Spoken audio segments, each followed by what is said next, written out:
Olá, alunos! Chegamos! Laércio de Mello falando com vocês sobre geografia.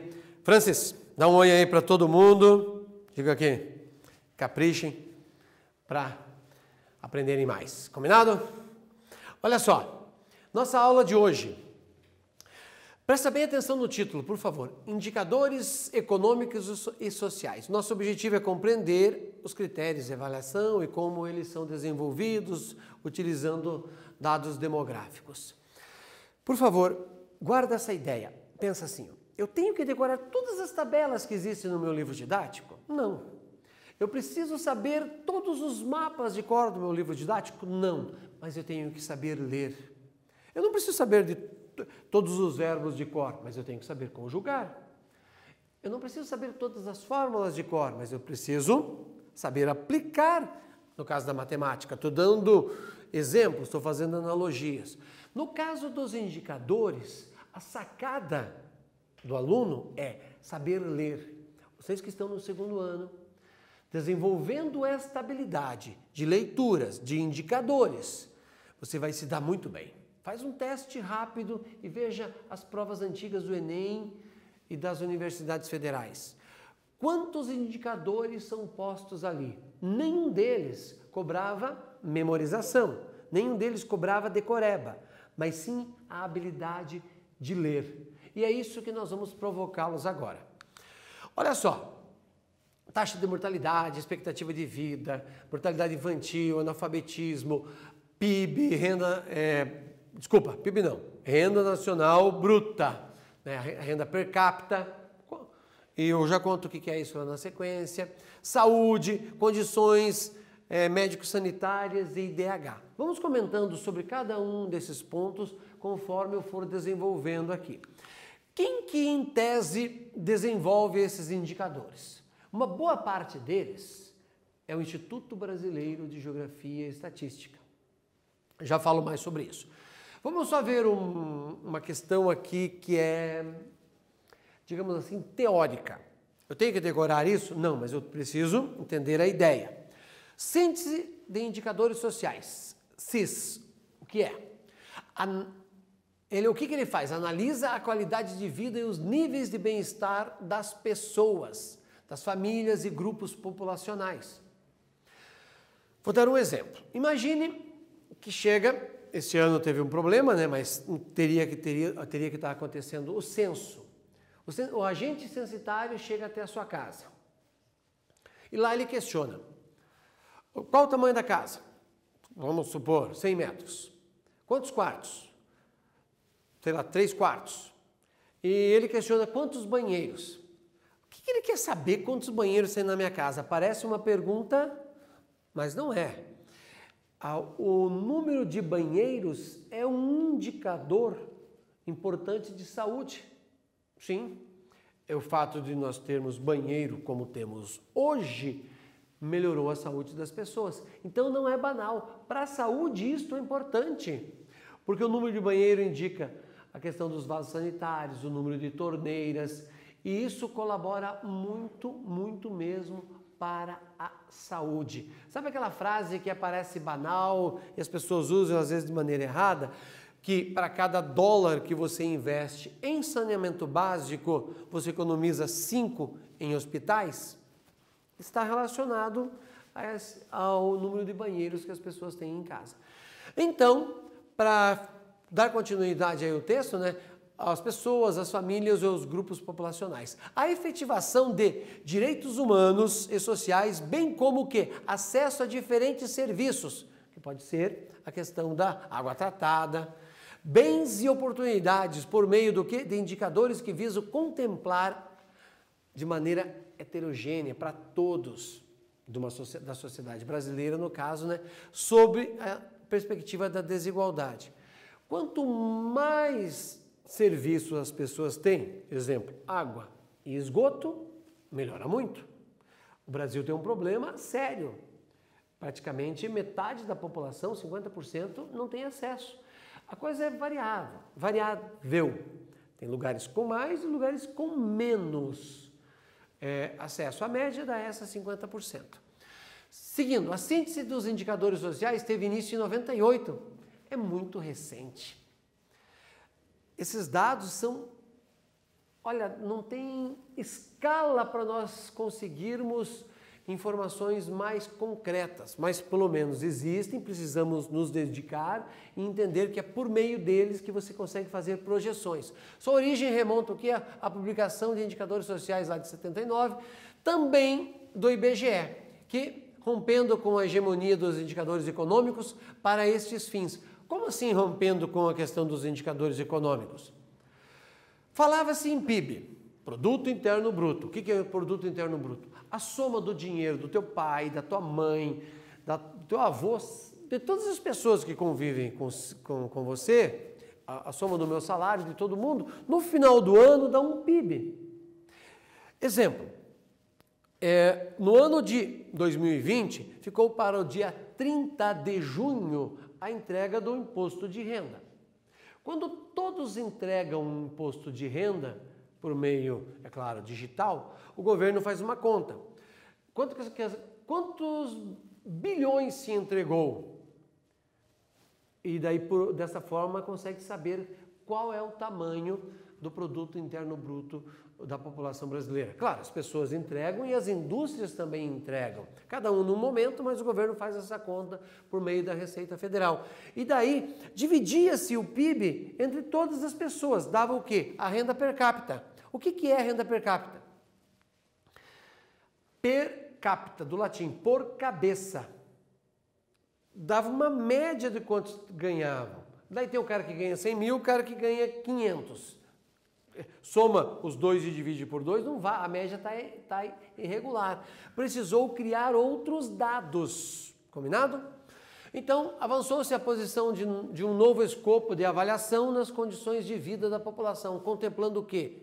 A época, questões relacionadas à família, à divisão do trabalho, à mobilidade ocupacional de força do trabalho, a distribuição de renda, a despesa familiar, habitação, saúde, educação, coisas que eu comentei, por exemplo, em relação à quantidade de banheiros. Isso é importantíssimo. Você ter, quanto mais dados existem para análise, melhor, desde a quantidade de banheiros ao salário.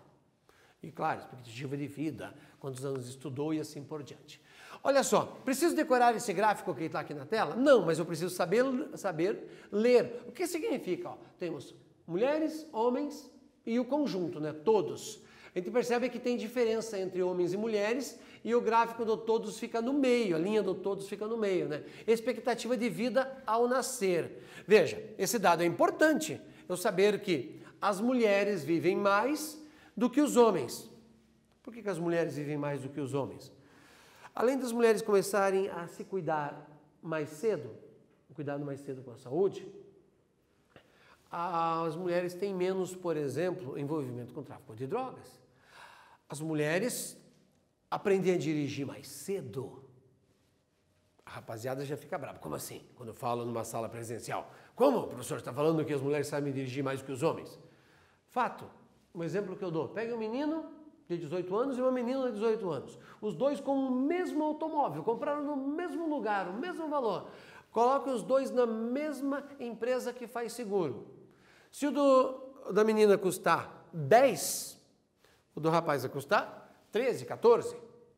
Custa muito mais caro. Por quê? O homem bate mais o carro, morre mais cedo.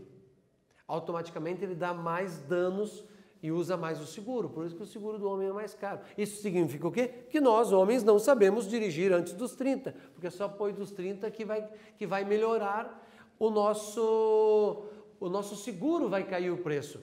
Eu estou fazendo essa analogia para dizer que esses dados são importantes, até por uma questão de seguro. Por isso que aparecem as mulheres aqui vivendo mais do que os homens, que vai desde o acidente de trânsito ao tráfico de drogas.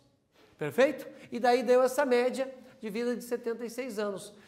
Taxa de mortalidade infantil. O que aconteceu que dos anos 40 para o ano de 2017 caiu?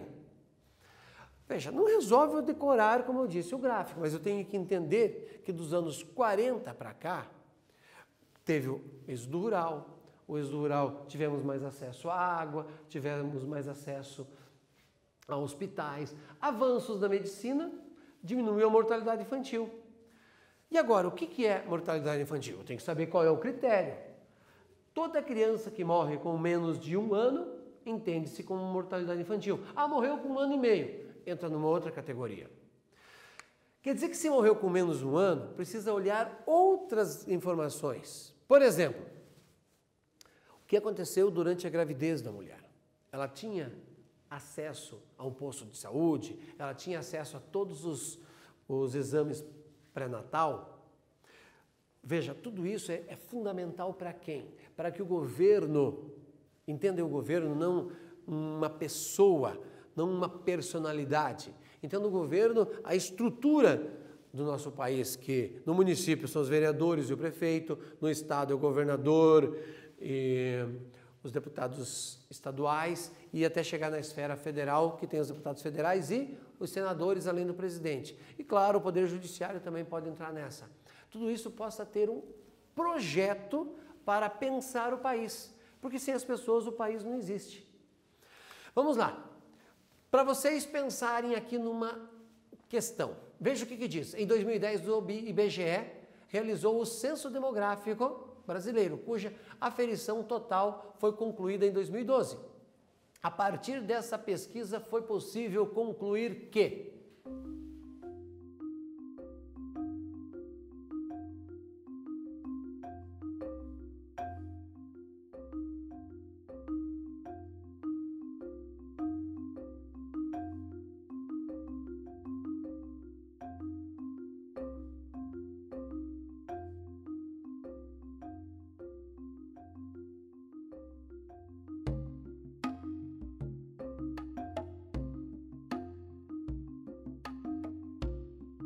o que você respondeu? A, B ou C?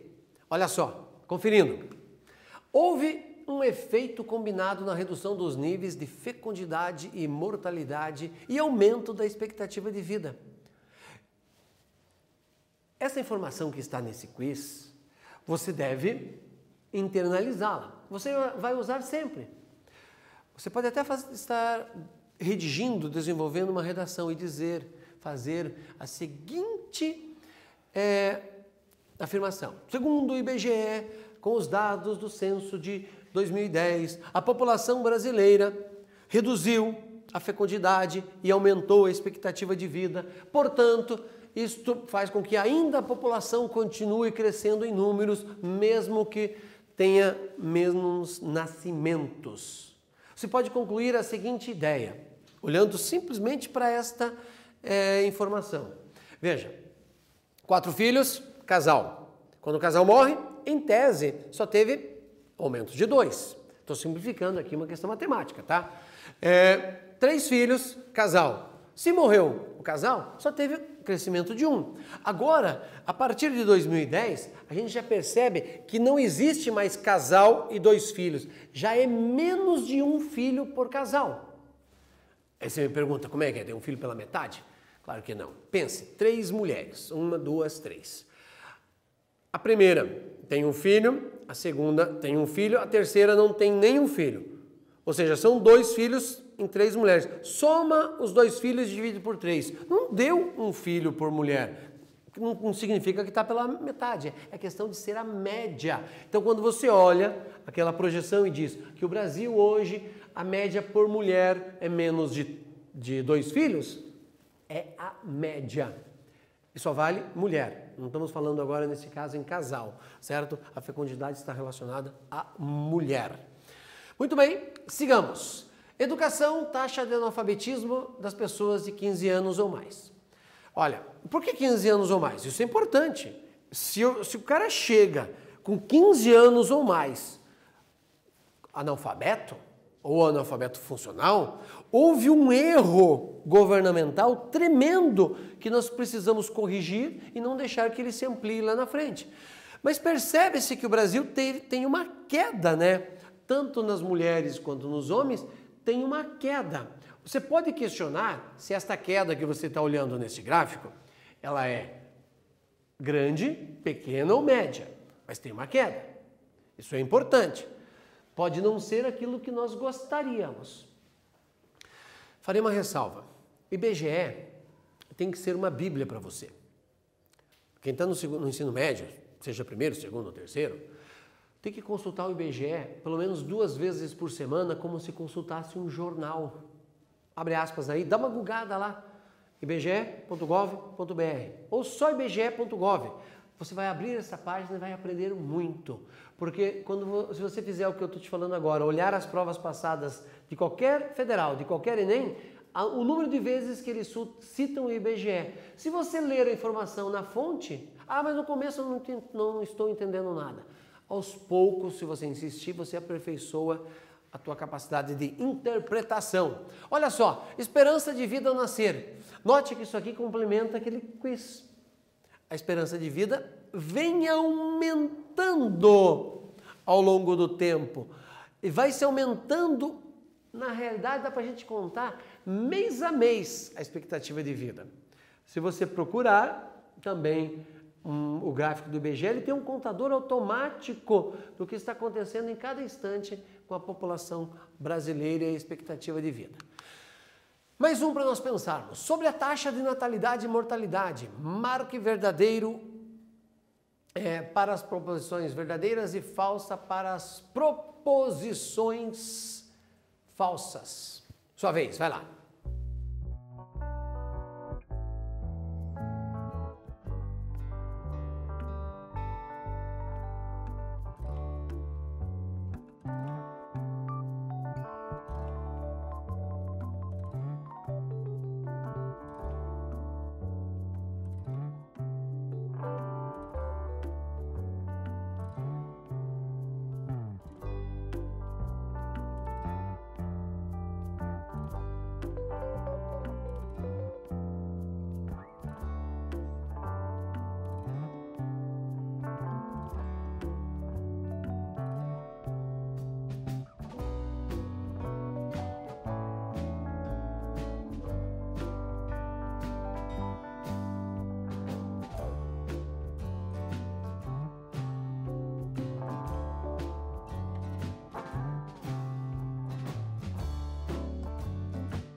O que você marcou para cada uma das alternativas que era para ser verdadeiro ou falso? Vamos lá? Se ficou falso, verdadeiro, falso, verdadeiro, você acertou. Então a taxa de natalidade representa a média de filhos por mulher ao longo do seu período fértil. Essa ficou falsa. A próxima é verdadeira, dizendo o seguinte: taxa de mortalidade representa o número de filhos de mortes ocorridas no período de 1 ano a cada 1000 habitantes. Até confira, isso é importante, uma ressalva, o símbolo de percentagem e o símbolo por 1000. Acontece muito de ter uma alternativa na prova do Enem, da Federal, e como não é muito usual, como não é muito comum nós ficarmos atentos ao símbolo de por 1000, errarmos, certo? Fica atento a isso.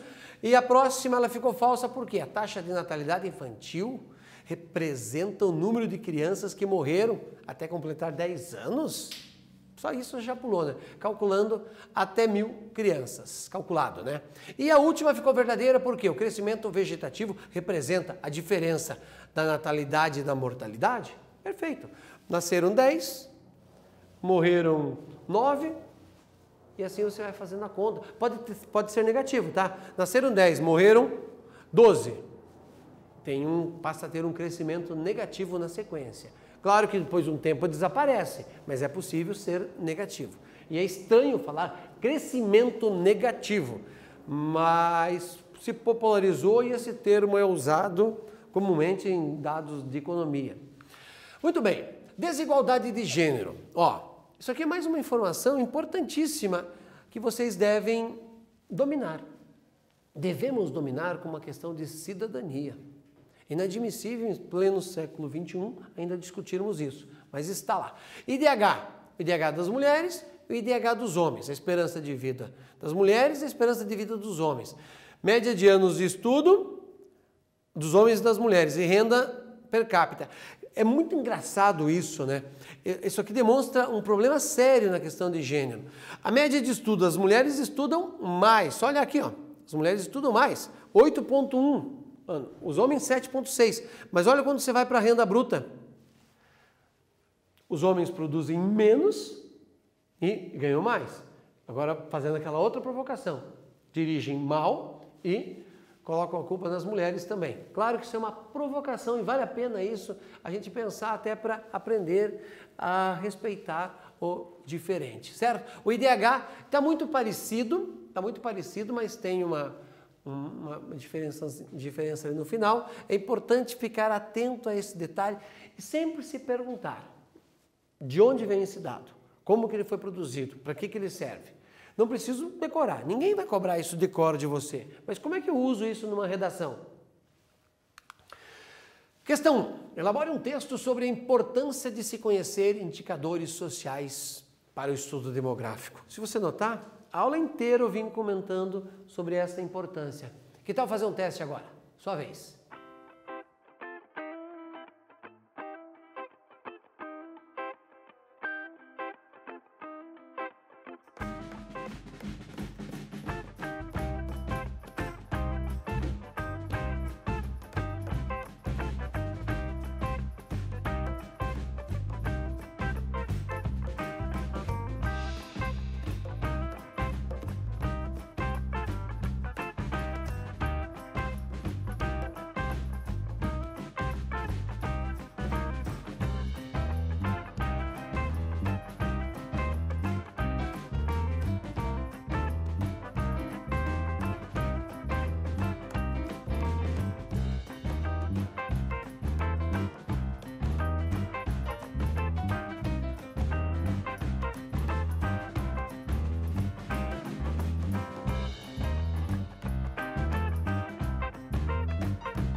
Como que foi o texto que você elaborou? Você falou que pensar em indicadores sociais faz a gente entender as condições de vida da população, faz nós entendermos como está o desenvolvimento socioeconômico, questão da infraestrutura, pode ser questões ambientais, acesso à qualidade de recursos disponíveis, para que se tenha mais atenção com saúde, com ensino, com trabalho, ou seja, o bem-estar da população, seja do município, seja do estado ou seja do país. Tem vários caminhos que você pode seguir, mas você precisa entender que com os dados estatísticos nós conseguimos pensar sobre o assunto. Mais uma questão aqui que é importante para você fixar conteúdo. Analise a manchete, baseado até naquele gráfico que eu mostrei anterior. Mulheres estudam mais no Brasil, mas têm renda de 41,5% menor que os homens. Não precisa colocar 41,5%. Se você falar 40% já está bom. Menor que os homens, diz ONU. Partindo desses dados, elabore uma hipótese. Por que tem essa diferença e como é que a gente resolve esse problema? Tá? Então, elabore uma hipótese para que essa diferença possa ser reduzida. O que você faria?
O que você respondeu sobre isso? O que você propôs desde a flexibilização do trabalho, mais políticas afirmativas, mais respeito dos homens para com as mulheres, das empresas para com as mulheres e das autoridades governamentais que precisam dar um exemplo nesse sentido. Tem vários caminhos também, né? Apenas isso aqui é uma ideia para que você possa pensar, e no YouTube você pode até parar para ler e comparar o que você escreveu. Olha só, formas de esgotamento sanitário. Só mais um dado para nós treinarmos aqui, ó.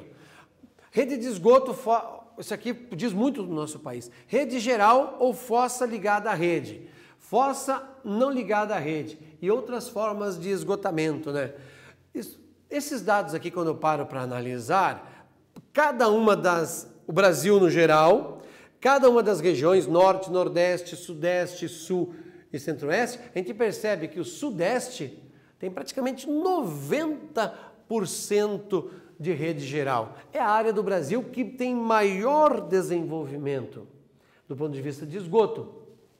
E é lá também que estão as melhores escolas, abre aspas aí, né? As melhores universidades, pelo menos pelo que o ranking vem mostrando, como a USP. É um debate que está posto pelo número que eles divulgam.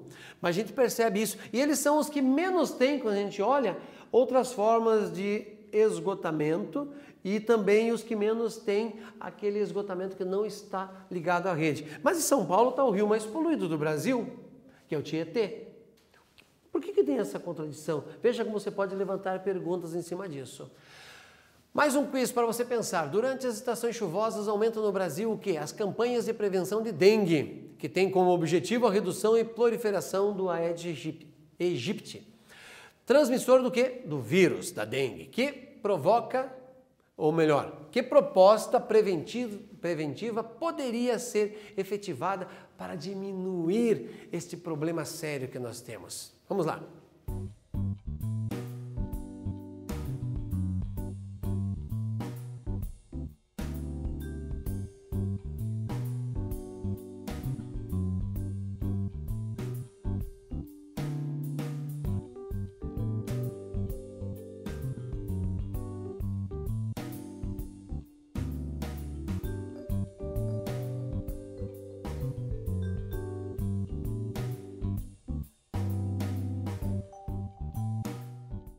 Você vai me perguntar, o que tem a ver isso com a aula? Que dados estatísticos tem aqui? Você pode olhar para a questão do número de rios que o Brasil tem. É o país com mais rios. E você pode olhar um climograma. Qual o período que mais chove na sua cidade, no seu município, no seu estado? E a partir disso, fazer o quê? A remoção dos recipientes que vão acumular água. Climograma, você vem analisando isso já desde o 6º ano, em alguns casos até no 4º e 5º ano do ensino fundamental. É um gráfico, é um dado estatístico para ser analisado. Então, não é banal esta informação, certo? Questão do lixo, destino do lixo, para onde vai, onde jogamos? Tem que ser pensado sobre isso. Uma questão para você discutir com o seu professor na sua escola e com seus amigos. Além da renda per capita do país, quais são os outros critérios levados em conta quando a gente pensa no índice de desenvolvimento humano? Fundamental isso, questão de cidadania.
Olha, sobre o IDH, você tem, claro que tem que ter falado da expectativa de vida, do tempo que as pessoas estudam e do quanto ela ganha por ano. Esses 3 dados me fornecerão informações sobre o IDH. Se eu vivo mais, se eu estudo mais e ganho bem, claro que eu tenho uma condição de vida muito melhor. É um indicativo, é uma informação. Então, nesta retomada, por favor, fica aqui a ressalva. O IBGE é a nossa fonte de consulta para qualquer dado, Vale a pena, tome isso como rotina, coloque na sua vida, ler o IBGE pelo menos 1 ou 2 vezes por semana. Valeu? Até a próxima, bons estudos!